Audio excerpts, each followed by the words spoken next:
Hi, I'm Kerry Walde, author of The Christian's Guide to Wealth Creation, and I'm here with a friend of mine, Keith Nielsen.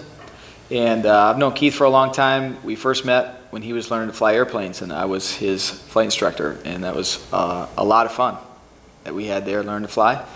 And now Keith is an inventor, and I've had a number of people asking me questions about ideas that they have and how to go about processing them and where do they go with those ideas. And so Keith is the one guy that I know that I can trust, that he's been through the process a number of times of thinking of something, creating it, and then bringing it to market. And so he's been kind enough to come in here and just share with us some of his insights. So Keith, let's start just with a little bit of your history. Tell me about how you came to Christ and where you grew up and kind of where your station in life is at this point. Okay. Well, yeah, I grew up here in Traverse City. So I was actually born in Grayling, but moved over here for like second grade on up. And then went down to Flint, Michigan for GMI, for mechanical engineering was where I went to college.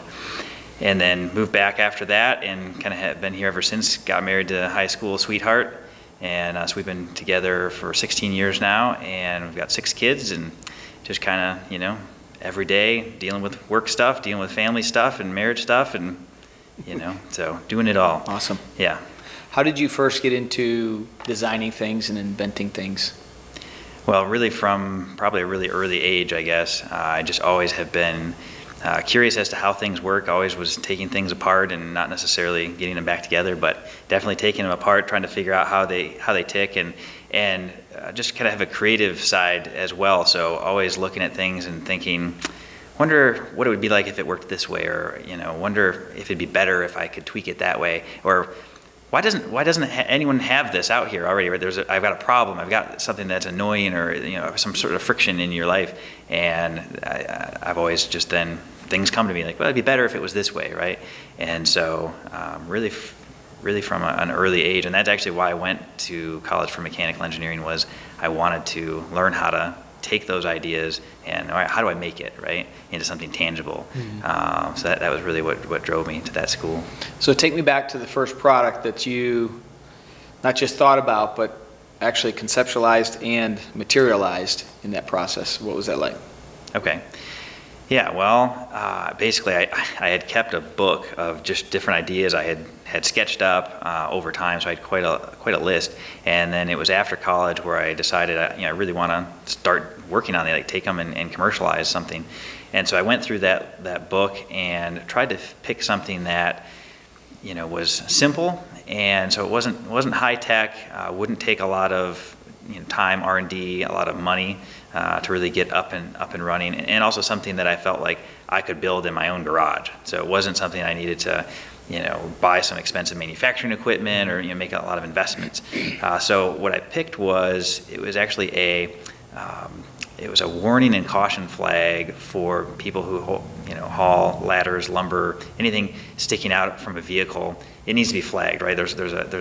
It's state by state, but generally if anything sticks out more than 3 or 4 feet, it needs to be flagged by a 12 by 12 flag, or if it's at night, it needs to be illuminated, right? So there's this law out there, and that's where I just kind of growing up noticed a lot of times people didn't have anything to help them, follow the rules. They just tie a rag on it or something. They tie a rag on there, and it's funny, once I came up with the idea, just driving around, how many times, once you have that in your head, you start to notice things more, it's right? Like when you buy a certain kind of car, all of a sudden you see them everywhere, right? Yeah. Exactly. So, and I started taking pictures with my phone of different things. So funny, these like red potato bags, duct taped on shirts, socks, just all kinds of streamers, just crazy things, anything red, right, that people have at hand. And so for me, that showed a real need. There's something there that's not being served. And so the first product was, again, super simple. All right, how do I come up with something that's reusable? Because at lumber yards, they have plastic flags that you staple gun onto your lumber or whatever. Mm-hmm. Well, if I'm getting copper tubing, or if I have an aluminum ladder and I'm a contractor hauling from site to site, I'm not necessarily at a lumber yard, right, and can use that. So how do I make it reusable and something that's handy and simple? So it was basically a spring hand clamp, okay, so it could attach on anything, right?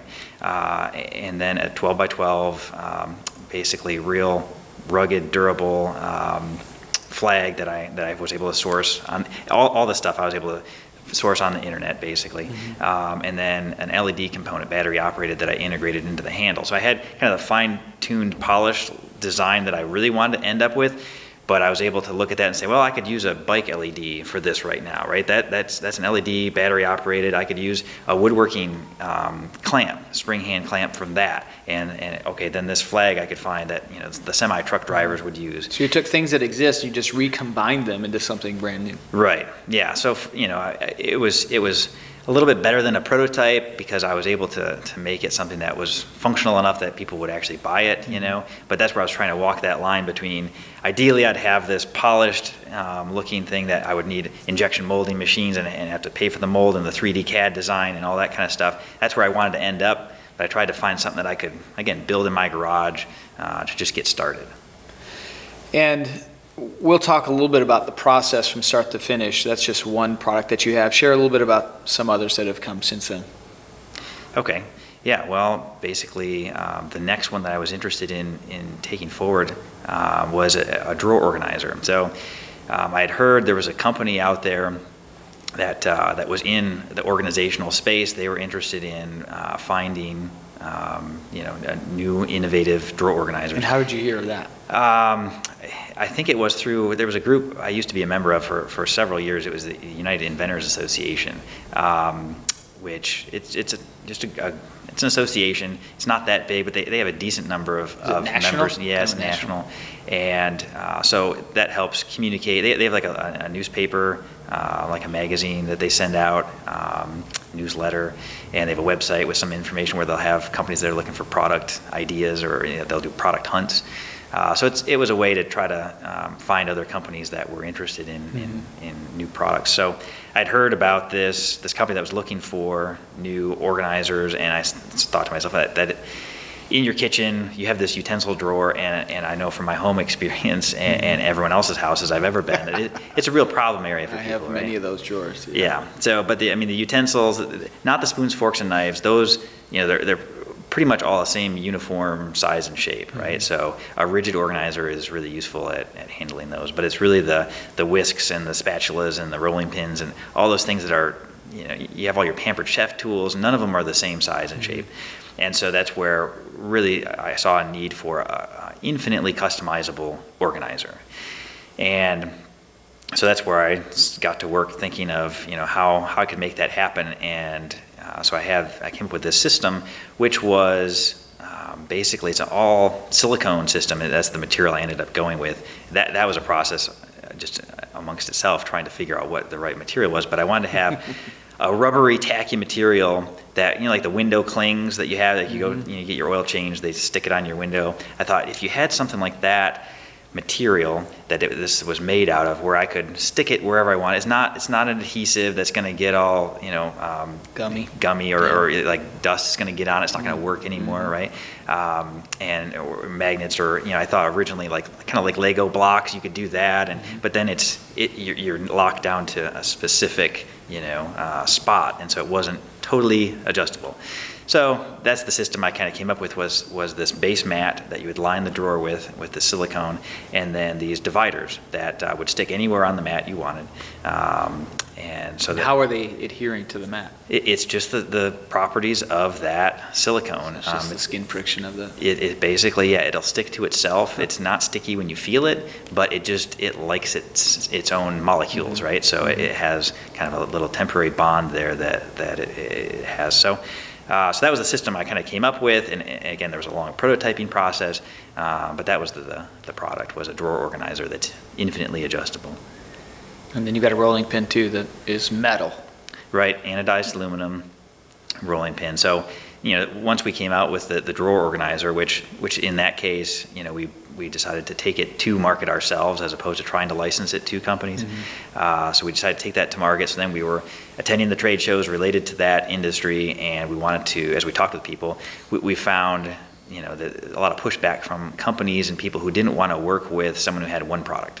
They wanted to work with companies that have some scale. And so as part of that, we decided, all right, well, if we're going to make this work and we're going to stay in this industry, then we need to build out other products. And so that's where we started thinking up other things that we could take, either existing products and tweak them a little bit, or something that was really new and innovative. And so we kind of made a long list of those, and similarly started to look at what can we use, or what can we develop that would use our existing strengths, or it would tie in with the existing product in some way, so it's organization, or like one of them is the finger mitt, which is a silicone oven mitt. Basically, it's a mini. They call them a mini mitt. So there we could use our same supplier, same type of material, match all our colors, so it has a cohesive, I guess, feel to the line. So yeah, we came out with the mini mitt. We came out with magnetic kitchen towels. They're microfiber towels with 2 magnets in the corners. So at my house, it's a frustration sort of a thing. You've got your hand towel, you're trying to drape it perfectly over the oven bar, and half the time it falls over, or the kids knock it over, whatever, and it slows you down. So I wanted something that was simple and fast, and so it's easy just to snap it onto your dishwasher, onto your oven, onto your fridge, wherever, and it's got 2 magnets in 2 of the corners. So if you have something that's non-magnetic, or you want to loop it around a handle, you just loop it around, the magnets will touch each other, and so it's super fast to do that, and then it hangs nicely and looks good. So we came up with that, and then the anodized aluminum rolling pin. So rolling pins, it's hard to improve on a cylinder, right? That's what it does. But we wanted to do something unique, even just in the look of it. So the anodized aluminum finish is unique and different, and really catches people's attention at a trade show or in a retail environment. And then there's actually a functional benefit to it as well for kind of pastry chefs who don't want to melt the butter in their dough. You can chill the pin before you use it to roll out your dough.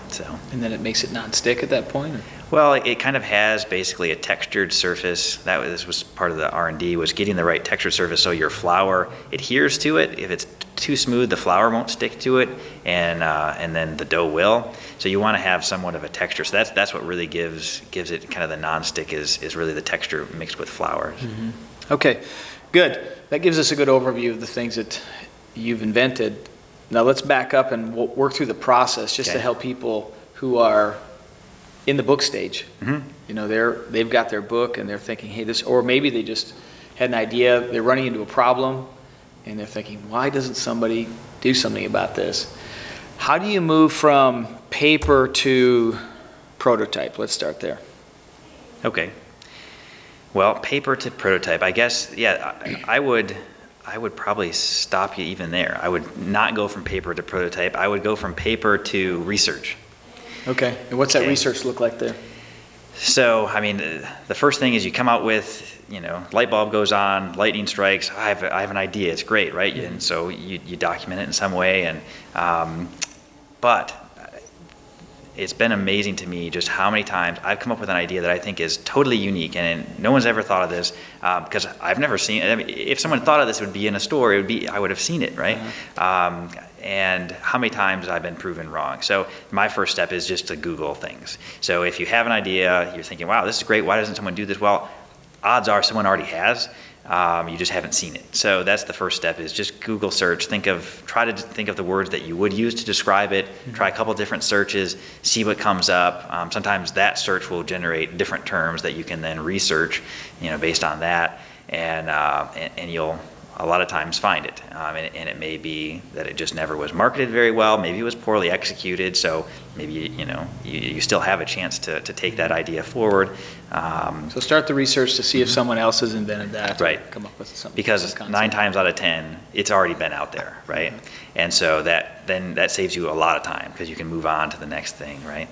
So that's the first step is Google. Second thing is, if nothing comes up from those searches, then I would do a patent search. Now, you can do a patent search through an attorney, which is fairly expensive. But is there anything through an attorney that's not expensive? I don't know if I've found that. Yeah, exactly.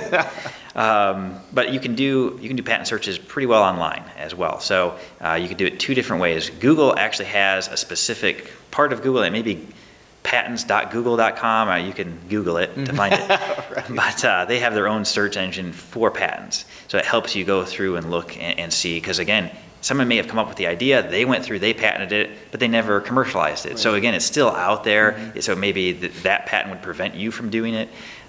So it's good to search for that. But Google kind of trails at least 6 months behind the patent office. So you can go to the United States Patent and Trademark Office. It's like ustpo.gov, mm-hmm. And you can do searches on there as well.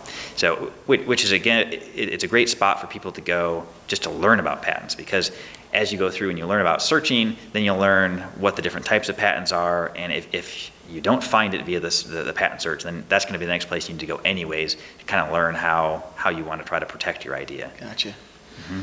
So let's say I've done the research. I don't see anything would prohibit me from moving forward. Mm-hmm. How do you go about then? Do you protect the idea first, or do you create a prototype first? What's the next step? Yeah, I'd say you could probably do either. It depends on you and depends on the idea. Okay, so if it's something that you think you can prototype yourself, then I'd probably encourage you to try that. Because even in the prototyping process, you're going to learn things. You're going to say, oh, well, I thought this is how it would work, but that didn't even work, right? I need to tweak it. I need to go this way or that way with it, right? So I think that you can learn some beneficial information by going through that process. And then when you get to the patenting stage, then you'll have a better, thing to patent, basically. So yeah, I would go that route. If you can't prototype it yourself and you're going to need to go out to a third-party person, then you get to kind of one of the big questions people have is, okay, like, how can I talk with people about it without them stealing my ideas or that kind of thing? So that it can be dealt with a couple of different ways. First off is most people won't steal your idea because they're too busy. They got enough other stuff going on. Right. And so it's one thing that usually people blow up big in their brains, right? Like as a big problem, which it's really not as much. But that's not to say you want to go out and tell everybody either. So it's a fine line you kind of have to walk. Mm-hmm. A simple way to deal with that, with going out and talking with people, is get a non-disclosure agreement with them. So you can find either from an attorney, which is going to cost you money, or you can find online various different non-disclosure agreements. And sometimes companies will have their own version that they would want you to sign. Or they would be willing to sign. So basically, it's something which they sign that basically says that they're not going to take any of the information that you give them and go try to commercialize it or whatnot, mm-hmm. right? And so a lot of companies are willing to do that, especially if you're the one paying them. It's harder if you're going out and trying to pitch this idea to a company, to have them take it and license it. Almost nobody will sign that. You're very open at that point if you're going that route, but mm-hmm. that's a different conversation. So if you're trying to have people prototype it, NDA is one way to try to protect the idea. The other way is via a patent, which is, again, it's a long process, it's an expensive process. The kind of quick way that I like to do it is called a provisional patent. So it's a way that you can file something that a lot of times people can do themselves, and there's resources and guides of how to do that on the internet. And that'll buy you 12 months, basically, of protection to go out and talk with people. You then can be freely talking to them because you have this idea basically kind of locked in and protected to some degree. It's not a patent. It's provisional patent is the way a lot of people say it. It's really a provisional patent application. Okay, so basically... Hold your spot in line. Hold your spot, yeah. So you give your data to the patent office. They more or less stamp it with a date and put it in a file. Mm-hmm. So when you later, then within 12 months, come back and say, all right, I want to turn that into a patent, then you basically have that date as your priority date that your patent is started from. Okay. And so if someone came to the patent office 2 months later after you told them the idea and they try to patent it, you say, oh, well, that's nice. I have this, that predates your filing. Right. What about the old idea where you kind of draw it up and then mail it to yourself? Yeah, you heard about that? Not so good.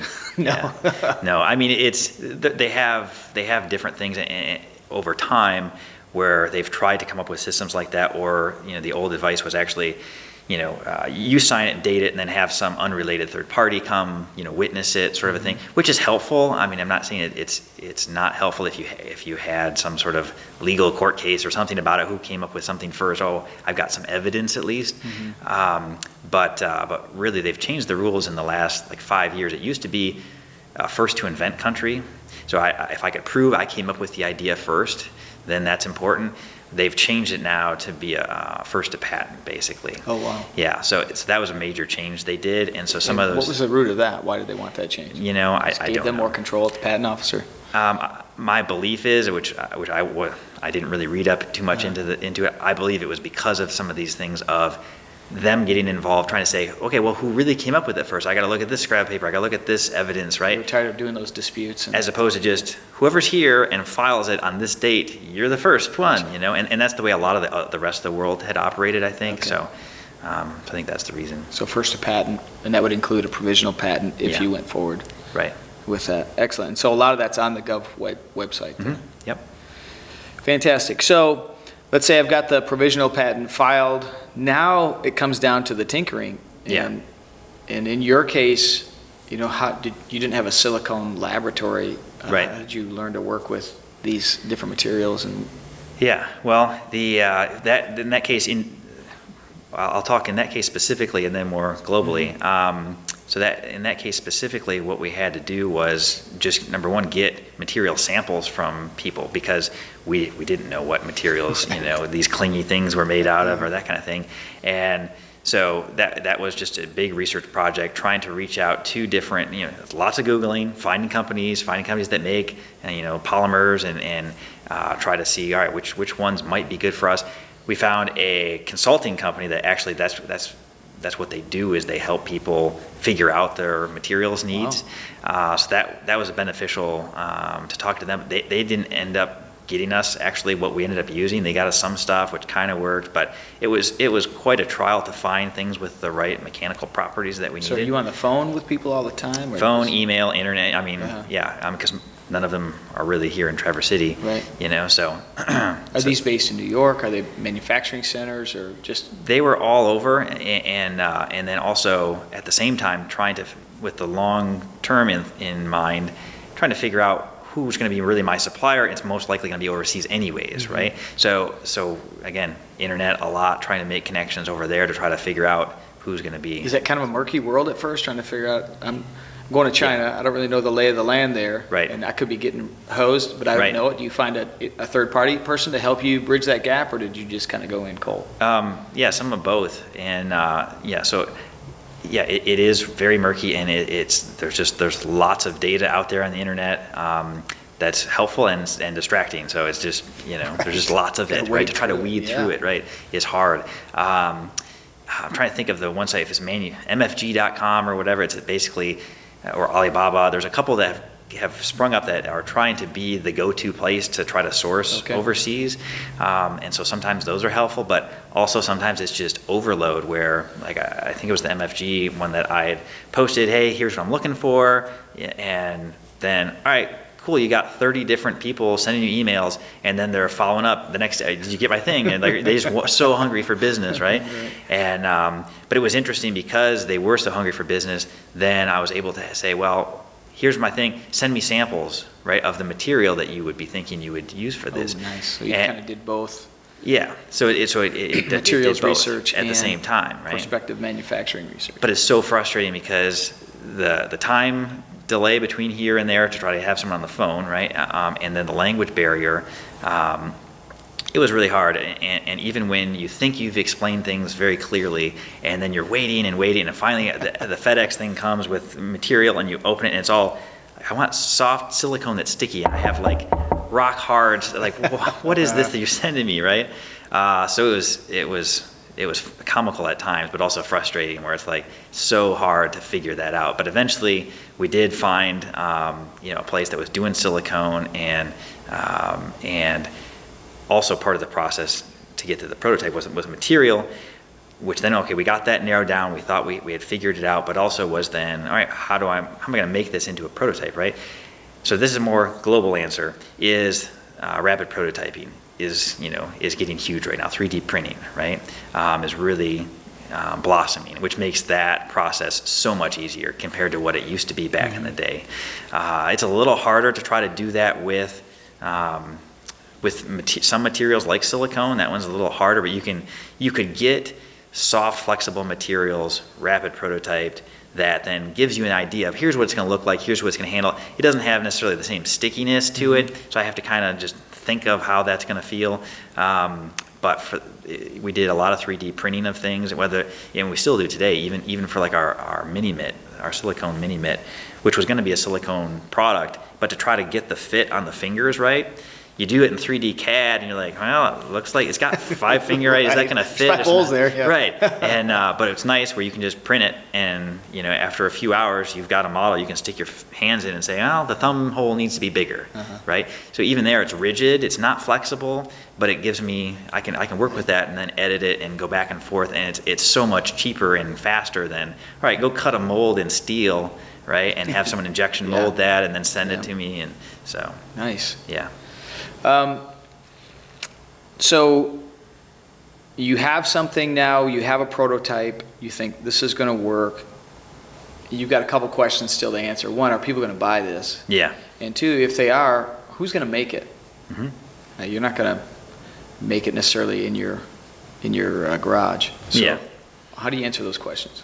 Yeah, well, yeah, there's a lot of research in going in this, and part of it is the market research. So you alluded to that. Basically, people get so fixated on, and myself included, on here's the idea and here's why it's cool, and well, you might be the only one who likes it, right? And thinks it's cool. No one else might, or they think it's kind of cool, but they're not going to spend money on it, right? So that is definitely a very important piece of the puzzle. So I mean, any of these ideas, being an inventor, unless you're strictly licensing it out to someone, I mean, you're an entrepreneur, you're a business owner. I mean, you've got to think with that hat on and think through all the different aspects of a business, or otherwise you're not going to go anywhere, right?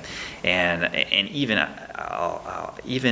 licensing it to someone, you still should be thinking through some of these things, because it makes that person's job that much easier, and also helps provide value to say, here's why you want to license it from me. Here's what people are willing to pay. Here's why, there's this many people who want out there in the world that want this thing, right? There's a big market Put for the ball it. on the tee for them. Right, exactly. So I think that is important to think through all those aspects. So not necessarily do I have the best answer for that, though. It's really hard, especially if you're limited on funds. Bigger companies. You could pay a firm to do market research for you, but that's costing. Right. Yeah, and bigger companies, they spend lots of money on that, right? And is the process just going, how do they find people to say, hey, will you use this oven mitt? How do you even find enough people to get a good sample? Right. Well, and I think a lot of those market research people, I mean, they're literally doing ads where they're in the paper or on the internet, wherever, of, hey, we're having this day and it's X dollars for you to come show up, right? So you're incentivizing people monetarily to come for some reason, or you're setting up something in, say, if you're like us for a kitchen product, you're setting up in Mary's Kitchen Port, and you're like, hey, here's the thing, give us some feedback, and trying to Did you do that? You just found kind of a local kitchen shop and said, hey, can we come in for a day? It's almost like a book signing. Yeah, we did a mix. Kind of a pre-product launch. Yeah, I wish we had done a little more like that. That was a later idea. But we did what, at the very beginning, we did what everyone does, which is you go to all your friends and family and you're like, what do you think of this idea? Which, it's data and it's helpful, but at the same time, if you ask your mom, She's is your this biggest good? fan, She's right? like, that's awesome, it's great, right? And it's not really helpful, because she might be right or she might be totally wrong and you're wasting your time. So that's hard to find objective advice. And then even when you do, you need to have a big data set. So that's one thing we've struggled with is you go out, you find people, they're unrelated, and you show them and they're like, oh, that's awful. Like, okay, well, why is it off? Well, it's green. It's like, okay, well, I don't really care. Right. I'll make them different colors, So it comes down to preference, right? Sometimes people don't like it just for whatever reason. So you have to have a big enough data set. So you can weed through some of those. Average those things out, right? And it's also important how you ask the questions, right? Because you need to get to that level of specificity to know, here's why I don't like it, or here's why I wouldn't use it, or, So that's an art in and of itself, is that piece of it.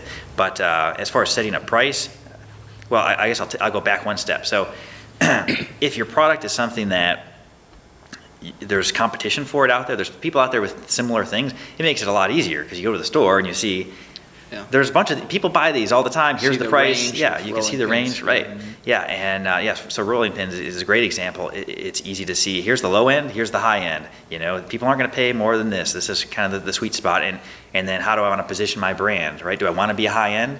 And what are my materials? What's the feel of it? I'm not going to get a high end price if it's bad quality product, Right. right? So all these things work together, but I can pick a specific price point within there, and it kind of the range is defined.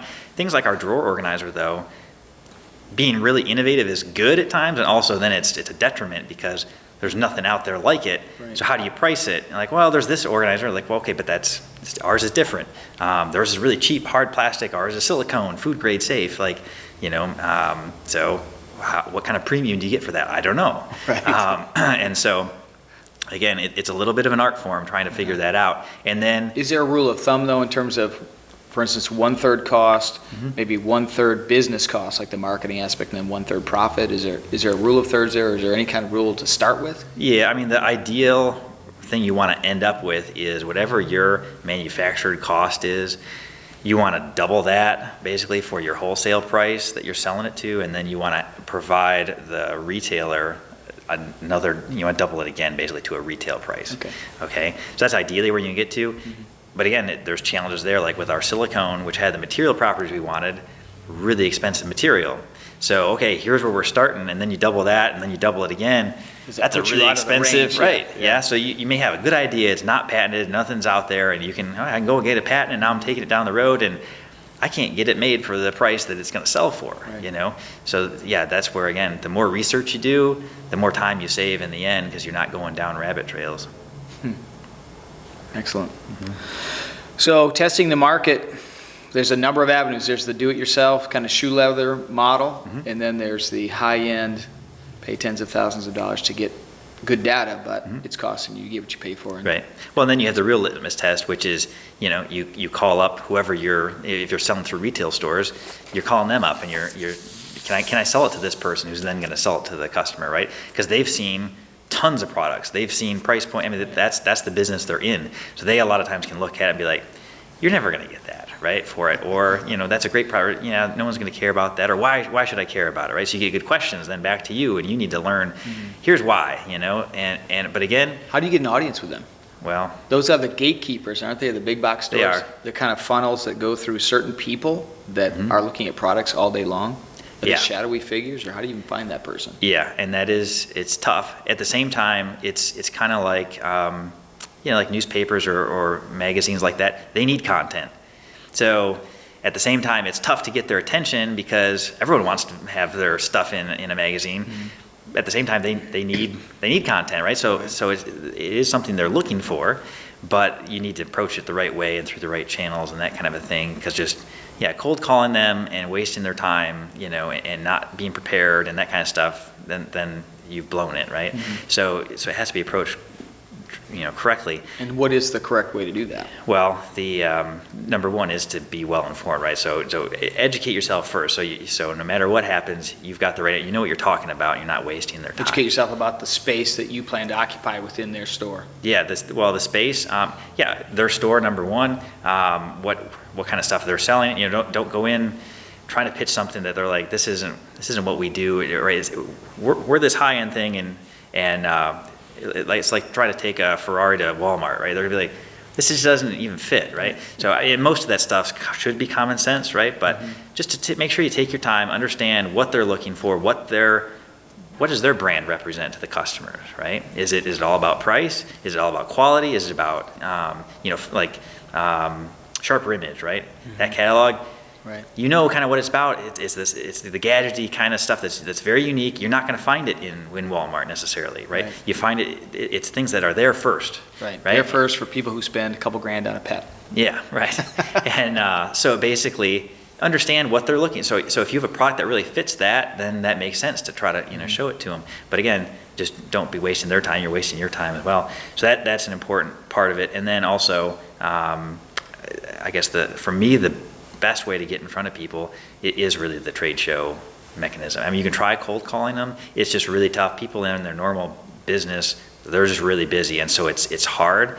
If you have them at a trade show, that's when they they're there, they're working, that's what they're there for, is to Right. find stuff. They're walking the floor, and they've got their ears on. They're not in a conference call, in a meeting, they're there for that purpose. They have the time set aside. So it's a really great way to do that. A lot of times companies too do have times where they are looking for new products. So even at trade shows I've had before, where it was a UK company, they weren't walking the floor, they had separate office space they had more or less leased, and they had an new product open invite sort of a thing. Wow. So prior to the show, you got a specific meeting time, and you come with your wares, you sit down with the buyer, and you say, all right, you can pitch it, right? And that's really what you want to do. And so, again, just learning, doing the research to figure out, even to get an appointment. If you just were walking the floor or having a booth and you didn't know about that, you totally missed out, right? So that's hard. But even trade shows like that, a lot of times the real in-demand stores are elusive, and they're the ones with their badges turned around, so you can't see what store they're So from. the Targets, the you know? Walmarts, all Right. these high-end. Yeah, so they're looking, and if you can catch their attention, then you're there, but you don't you're not going to necessarily spot them or So be they're able to. just kind of incognito, but they're seeing you, Right. but in rapid success. Right. Probably. And so hopefully you've got a good enough display that they come over, they say, well, what you got? You show them, and again, you know what you're talking about for their answering their questions, to get to the point where they say, okay, here's my card, I'm interested in, oh, you're from Target, okay. Now, from what I know of you, I would think that you and your team would spend some time saying, how are we going to differentiate ourselves at the trade show? Mm-hmm. How would you coach someone on doing that? Yeah, well, as with all of these things, it's quite an educational process going through, and part of that is research as well. And so, if you can walk a trade show, even not necessarily exhibiting yet, even as you're going through doing your prototyping, when you're way ahead of the curve, it then really helps you understand what the lay of the land is, who your competition is, and where you want to be, what does your booth should look like to be on par with what else is there, so you don't look, really homely in the corners, which, that's one of the big things, is just placement, on the show floor. Mm-hmm. And that's a hard thing, where even here's where I want to be, but I'm a new exhibitor, and It's everyone else has competitive real seniority. estate. Yeah, right. So here you're getting over in the corner. So some of those things, it might take a year or two to get where I want to So be. do you have a bowl of candy? Do you have strobe lights? The dancing chipmunks? What do you have there to draw people? Yeah, all of the above, is what we've tried, and it really depends. You got to stay consistent with your brand, I think, and your message. A lot of things like the candy bowl, okay, that does draw people in. We've baked cookies in our booth. People come by. We got hot, fresh, chocolate chip cookies. Using your we're oven getting- mitt? Right, exactly, yeah. And so, the more you can make it pertain to your product, the better. The more interactive you can make it, the better. And, you're pulling in a lot of those people. Again, Target walks by, they don't really care about your candy bowl so much, right? It's not as much that. And actually, one of the better success stories I've had as far as a trade show was actually, again, doing things on the front end. We went through, and through this trade organization, we were able to get the past attendee list from last year. So here's all the list of everyone who came, and has their addresses. Was it a free list, or did you have to buy it? It was part of, as being a member to come Okay. to that show, I had access to it.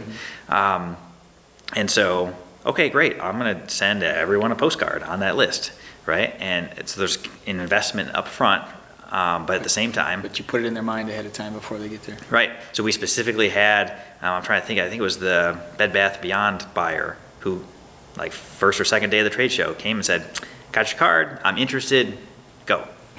It's like, right? Oh, wow. So, and in that particular show, we weren't in a great spot on the floor. We were kind of way over to the side. So she specifically had gotten that ahead of time. And these are busy people, and they have specific meetings they're trying to do throughout the trade show at certain times that they set up. I'll be here, and I'm going to go there. And so, all right, she set our card aside. We're like, all right, I'm going to make sure on my route, I'm going to stop by. Here's where they are. And so it worked, and even if it didn't work 3 years before that, it was worth spending the money just to, have that engagement and, For sure. and make that connection. So.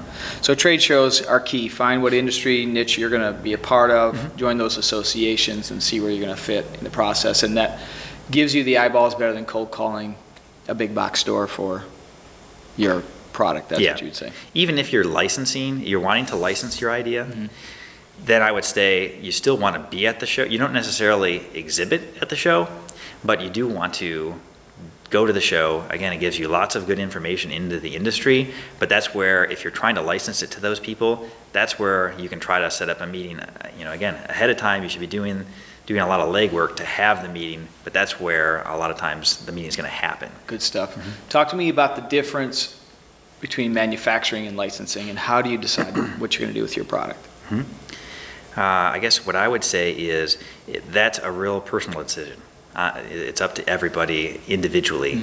What things should they consider in that process? Yeah, well, if you're taking the product and you're trying to turn it and you're trying to sell it yourself, again, you need to be an entrepreneur, right? So you need to really understand what that means, what you're getting into, and the long haul of it, and the capital requirements for it, and the aptitude needed for it, and all that kind of stuff, because that's really what you're choosing. And like I say, a lot of that thought process is helpful on the licensing side, but the licensing side really is, look, I don't want to get into trying to really sell this thing, and I don't want to have to worry about getting inventory from overseas and having a warehouse and having all this, I'm just I've got the idea, I want someone else to do the legwork.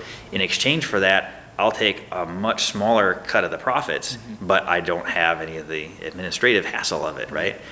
So it's really up to what that person wants to do, with their time.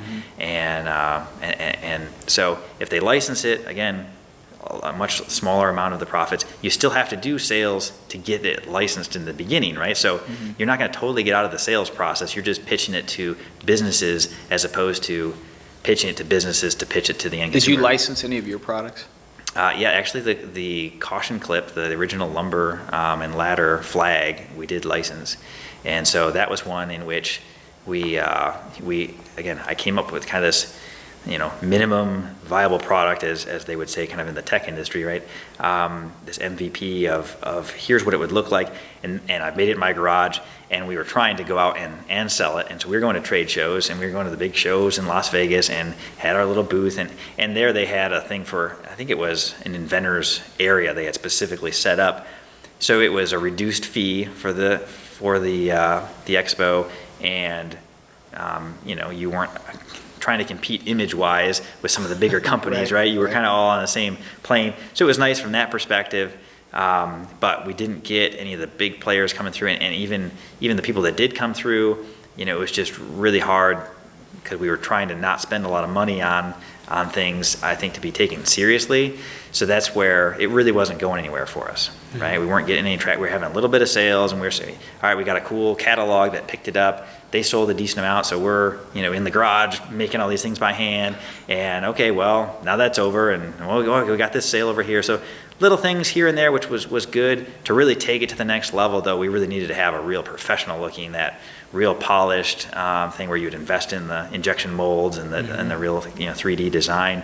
And we just didn't have the capital want to invest the capital to do that. Right. And so that's where we made the decision of, what, we'd like to try to move on to this drawer organizer thing that we think maybe would have, more legs to it, more exciting for what we wanted to do. So it was a personal decision, again, not to spend the time on that. So we said, all right, well, if we can license it to someone, that'd be great. We'll take that. And how do you even start the process for the Caution Clip? Who would you go to? Well, you can do it yourself, which is, again, it's a sales job, and it's hard to get in with those people, and it's quite a process. We didn't want to put that much energy into it because we were trying to focus on a different product. And so what we ended up doing was working through one of the intermediaries, which was Invention Home, was the company, and that's what they do, is they try to connect inventors with companies. So they have a little better access than you would at trying to cold call people. They have existing relationships with companies, and so we kind of listed it with them, and it was, I forget how many months later, where eventually they contacted us and said, hey, we've got someone who's interested in licensing this from you. And so it worked out really well. We ended up negotiating a licensing agreement with them, and so they then... Was it a manufacturing? It was a manufacturing group, right? Okay. So it was someone... How am I going to find this? I wouldn't have known their name. That's what Google, I'm asking. Right? Yeah, there's 10,000 of those guys. Right. How would you know where to start? Right, and again, that's where if you're doing it yourself, you're going out, you're making a list of, here's people who do something similar to what I'm doing right now. right? And that's who I'm going to be contacting. So this particular group, it was a bunch of buyers at Home Depot and Lowe's who ended up, they wanted to go off on their own. They had a sourcing partner, I think, as well. And so they knew everybody in the industry. And so they were just looking for, all right, we've got all the relationships. We just need products in the pipeline. We got the manufacturing overseas. We know who we're selling to. And so they were just trying to pick up and make a product line. And so as part of that, they were interested in our product. So we licensed it to them. And again, it's no one we would have heard of before, but as we got to know them, we were really excited about what they were putting together and interested in them taking it forward. And so since then, it's been hands off for us, and it's been part of their product line, selling in Home Depot and Lowe's and Menards, and so we just then get royalty checks. So work me through the process. You say, okay, we're going to license it, and you've got this Invent Home group that you found. How did you weed through the scammers that want to help you with your invention and find someone that could really do it and not steal from you? Because usually, especially first-time inventors, they just don't know the lay of the land very well, and they seem pretty vulnerable. Right. How would you help them with that? Right. Well, yeah, you are vulnerable if you don't have information, right? Right. So it's research, right? It's doing the work to educate yourself. But when you Google inventor help, right, there's probably hundreds. Right. Yeah. How many of those are reputable? How do you vet them? I think it's very similar to, working with a company, hiring an employee, any of those types of situations, or dating, right? I mean, where I have this person, here's who they're representing themselves online. How do I get to know if this is the right fit for me or not, right? And so you have to tread carefully and take your time and not jump into things. And one of the hallmark things is whenever someone's asking you for money up front, that's a bad thing, right? It's most likely a scam. It's just like, again, online dating, people who are asking for money online is not a good right. not a good idea. Little red flag there. Right, little red flag, little right? Buzzer should go off. Yeah, and so that's I've gotten tons of calls from people saying, hey, here's what one of the ones, a big scam is, hey, we're such and such direct on TV sales company, right? Home shopping. Whatever that makes it sound like Home Shopping Network, but it's not Home Shopping Network or something like that, where, hey, we really want to do this. We think, that your product's really good for doing these infomercials, right? And so what we do this and we roll it out here. We think this is the kind of volume we're going to be doing, and we're going to be ordering from you this kind of stuff. So they make it sound like someone's going to buy something from me. And when you get into the nitty gritty of, which I did, just very slowly and cautiously asking questions, right? And you draw it out, it turns into, well, yeah, so we're going to be doing all of this part of it, and we'll be placing the order with you, but you have to do the production of the infomercial, right? Okay. You have to have the infomercial, and then, then you have to pay to air the infomercial these places, and here's how we'll do. We got the whole plan figured out, right? So you take all the risk, right? Exactly, and then they'll buy from you the inventory, to go through and sell it when it's already sold. So it's something that it sounds really good, but it starts with me writing a check to them, and it's a big one, right? And that's what they're just a production company, really. That's how they make their money. Is they take your money and they make a quick little infomercial thing, and then it's up to you. If it sells, it sells. If it doesn't, they don't care, right? So because they made their money on the front end. They made their money on the front end, right? So what you ideally want is someone who is not making their money on the front end. They're making money on a commission. So this particular company we had listed ours with, it's either no or minimal upfront, sort of a kind of a listing fee or something, but the dollars are really on the back end. Once I have a deal, then you get a commission based off of that. And ideally, it's not a lump sum upfront with my, with my commission over time. So they get a percentage of the royalties? Is that kind of how it works? Yeah, so that's the way that our setup with Invention Home works. And do they have a standard contract in terms of percentage? So you have for every dollar, it's 40 cents that's making it that goes to the licensee? It really depends on the industry. Does it? Okay. Yeah, and how do you find those good your numbers? product is. Because that's where you could get ripped off in the terms phase. Right. Yeah. Again, educate yourself on the terms. What are even the terms you should know about, right? So some of the terms, just thinking about the percentage. That's the important first one. Also, a real important one is a minimum. So a lot of times, you're licensed to someone so they can hang on to that even if they're not selling it. And well, I could have licensed it to someone else who was going to put in time and money into selling this. So a lot of times, people try to, or ideally you would try to get in there a minimum. So, all right, here's my royalty on it, this % of sales, but it's not going to be any less than X dollars in any 12-month period, right? So if they're not selling it enough, then it's out and it comes back to you, and I can choose to do something with it myself. Or I can choose, well, I'm not going to do anything, so just keep it and keep, paying me that little amount or whatever. So this manufacturer that does the licensing, you're probably not the first product they've licensed, so they might have some experience in this, and they may have some kind of standard contract that they offer you. Is there wiggle room in those contracts? There is wiggle room, and most people have standards, and really the wiggle room comes from how in demand you are. Okay, right? So who has the cards? Yeah, who has the cards, who has the negotiating power. So if I've got one product and this guy is the only guy, I've been contacting everyone and it's been 2 years and this is the only guy I found, you probably should take whatever you can get, right? Right. And you push a little, but not enough to make them go away. If you're selling so much, like we can't keep up with this, and we've created a demand online, all of a sudden we're looking for a partner, right? Then maybe you have a little more leverage. Right, you have more, or ideally you have two people competing for it.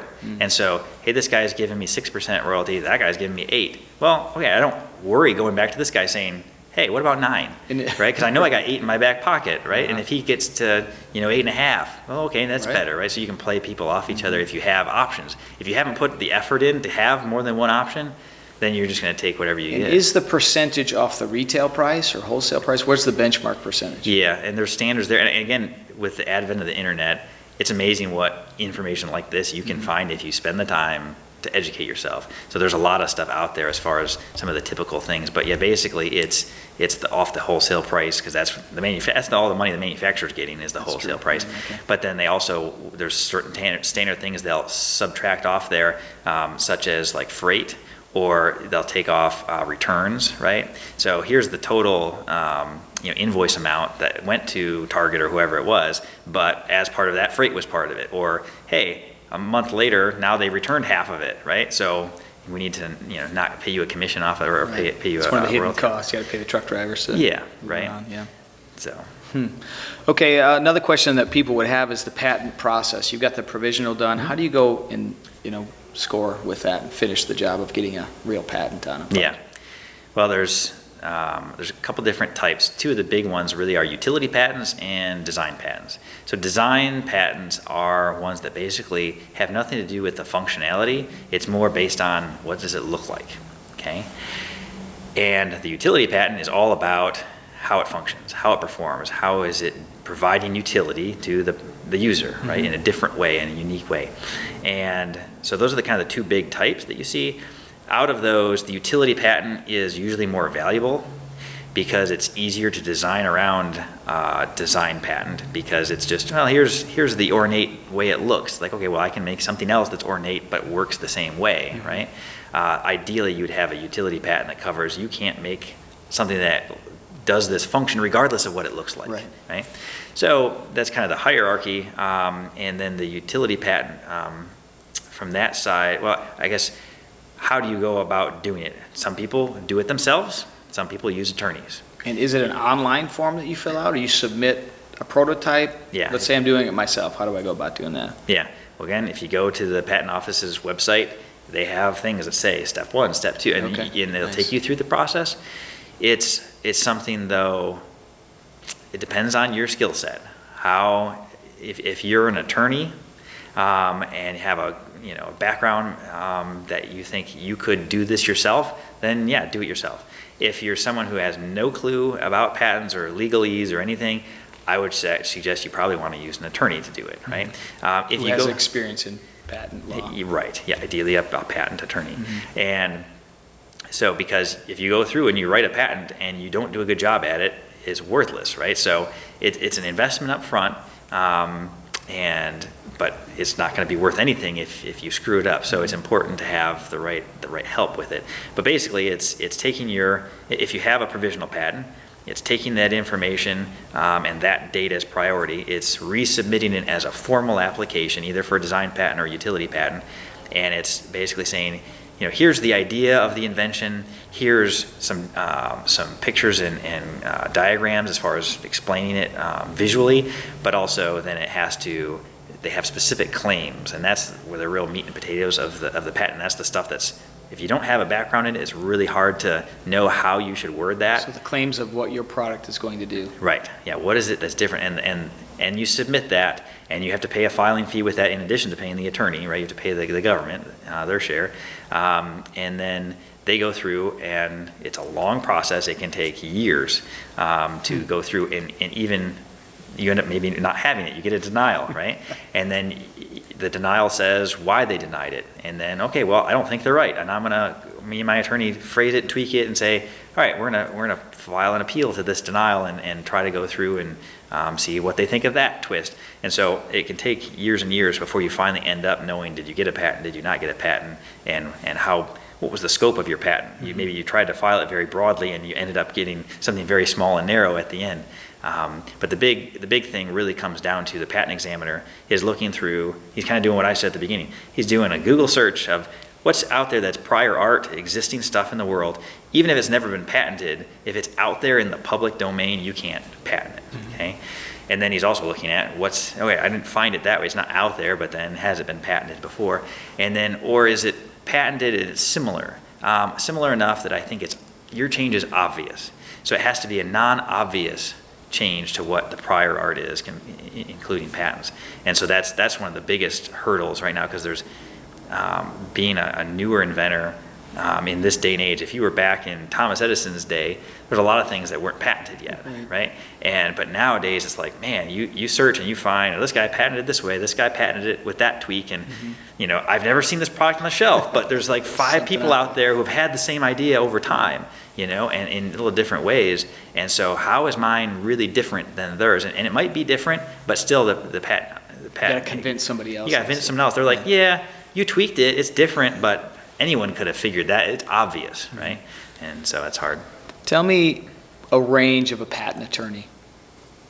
Yeah, well, just kind of ballpark numbers. If you have them do your patent search, go out there and search and see, instead of me doing it online myself, it might be $1,000, $1,500, kind of depending. It's really about their time, how time intensive it is to search.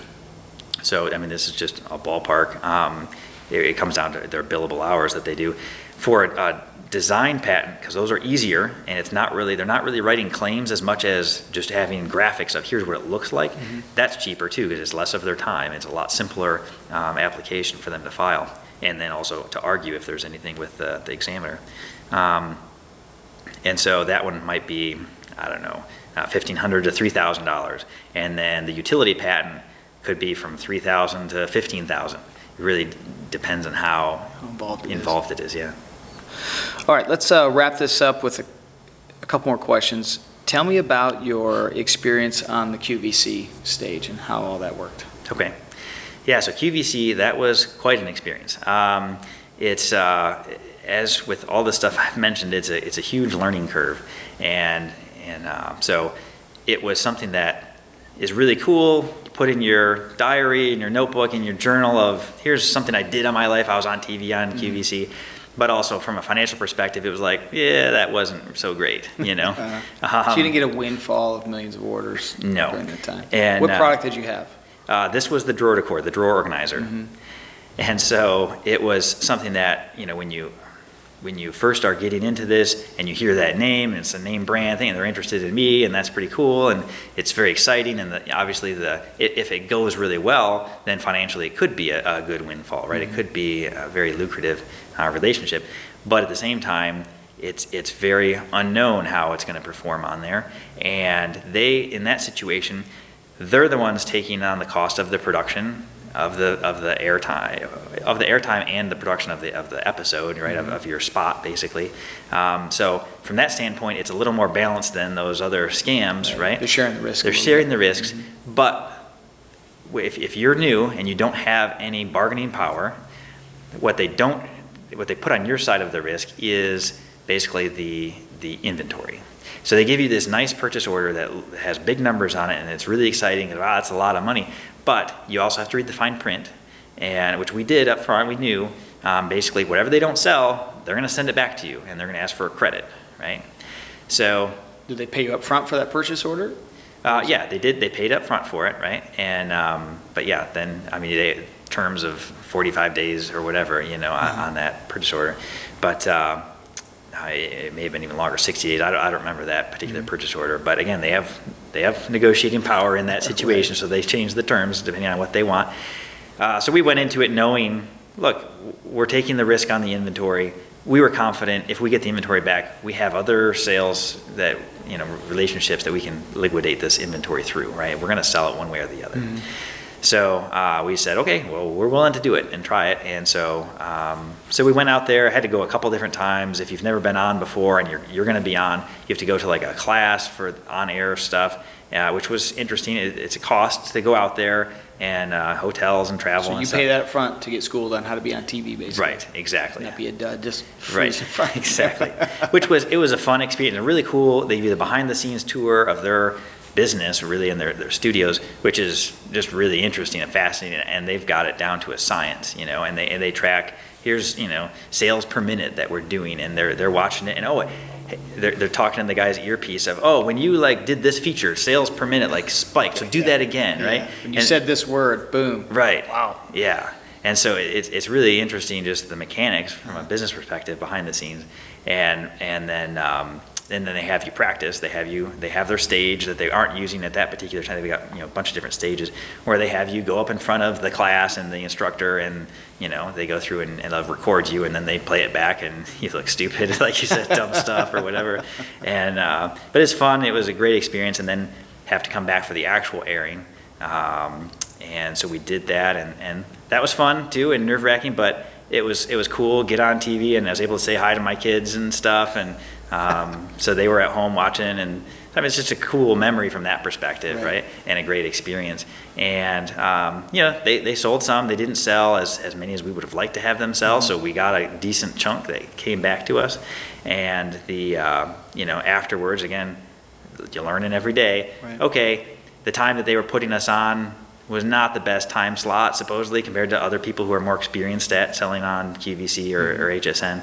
And then what was interesting was the time slot, but then also the price point, which we had given them, here's our wholesale price. And they're basically the retailer. They get to pick their sales price. Right. And we didn't know until basically right when it was about to be airing what they ended up having picked for a retail price. And that's where it didn't do as well as we had hoped. We talked to the buyer saying, we really would have saw like a 19, under $20, like a 1995 Right. would have been better. And they're like, oh, well, we couldn't do that with the cost you'd given us. And we said, well, if you had talked to us, we could have tried to work with you on that, Right. and so, it was one of those things where I wish in hindsight, I would have pulled that information from them in advance. What are you going to sell it for, and so I could know, and why is it going to be so high? Can we bring it down? Oh, well, all right, I'll give a little if you give a little. So I think it probably would have done better with that as well, but great experience, and again, it's good. You build a relationship with them, and then for other products, then you can bring to them and say, hey, Exactly. Good. Well, as we wrap this up, is there any final thoughts that you would leave people who are working through an idea process, or they're Christian entrepreneurs trying to do something? Sure. Final thoughts, I guess, would be, make sure you're really passionate about what you're working on, right? Because passion is what overcomes all the obstacles, and the hard work is, if you're not passionate about it, you're going to get bored with it.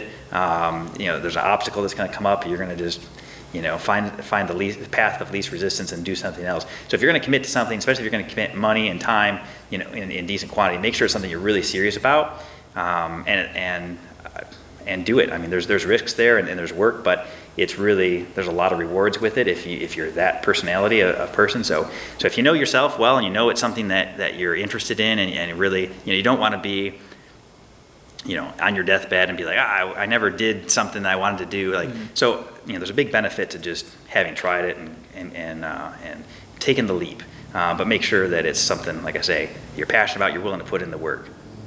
Awesome. Appreciate your time. All right, thanks.